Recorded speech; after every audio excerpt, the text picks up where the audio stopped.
Hey, what's up, guys? Dave here. This is going to be my first YouTube video that I'm making. I guess I'll start by just kind of telling you what I got here. Just going to be working on a project car in my garage. A buddy of mine by the name of Mark Gagner built this car, I guess starting in 2003 was when he purchased it.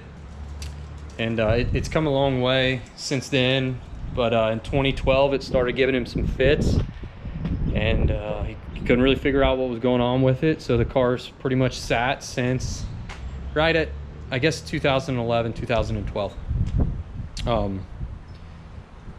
It's a 93 Nissan Nx2000. For those of you who don't know what that is, it's kind of along the lines of like the B13 Sentra chassis. So the Sr20 powered vehicles. This car in particular is an Sr20 DET, JWT, S4 cams, Garrett 60-1, aftermarket intake manifold, 74-pound injectors, Z32 math. I'm sure there's some other stuff on the build list that I can't think of, but circa 2011, 2012, the car went 11.4 at 127 miles an hour on a set of decent slicks, and that's around the time that it started to having some issues. The car would just randomly shut off and not start back up until you'd let the engine cool down. And my buddy Mark thought maybe it was an MSD 6AL box that he had hooked up for two-step, and he took that off, but the car continued to kind of give him the same issues, and he kind of lost interest in the vehicle, and that's why it sat so long. And you know, I wanted to keep it in the kind of community of friends, so I opted to buy it from him, and I'm ecstatic at the chance to get this thing maybe back on the road soon. So I'll give you a quick run around on the car. So he autocrossed this car for a while, as well as drag raced it. It's got K-Sport coilovers. These wheels weren't always on the car. It had a set of Rotas on it for a long time. I believe these are Koenig Remembers, but I'm not 100% sure.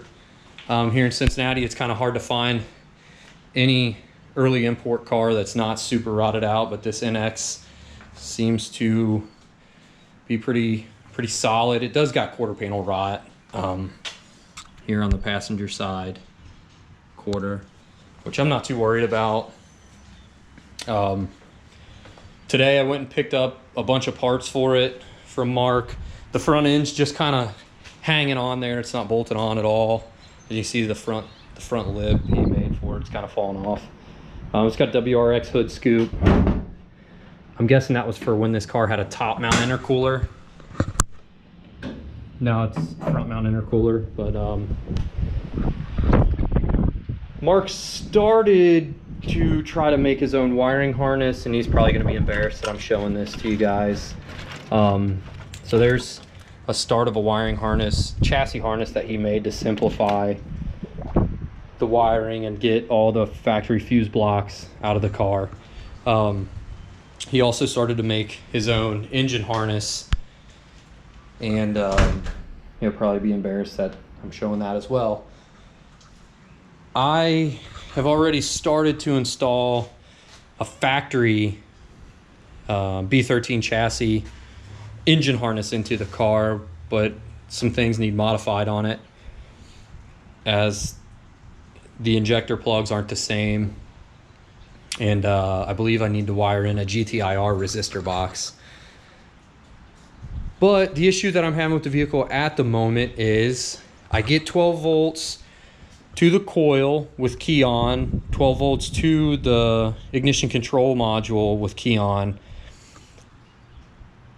but I don't get spark when I when I turn the engine over, and that has me kind of stumped. So you know, this is probably going to be the quickest of the videos that I make. If you guys have any leads on what what might be wrong here, I'm all ears. So hopefully I can get this old girl running and, you know, have a cool little street car. He did give me 2 ECUs with the car. One is a Niz-Tune ECU, and then the other is an ECU that was a Jim Wolf tuned ECU for the injector, Z32 MAF, and turbo. But that's so far down the line, you know, I don't even know what to say there. As you can see, the wiring in this car is in huge disarray and it needs some work, but just figuring out the spark issue is my main concern right now, and then buttoning all this stuff back up would be secondary. Now, I did order a used chassis harness, I guess this sub harness. The guy hasn't shipped the parts to me yet, so as soon as he does, I think I'm going to try to put a factory chassis harness and a factory engine harness back in and see if I can get spark. And if I can get spark, then I'll put Mark's kind of homemade engine harness back in with the injector plugs and resistor box and see if I can get it to start. We'll see, I don't know. And I guess that concludes my video here. So until next time.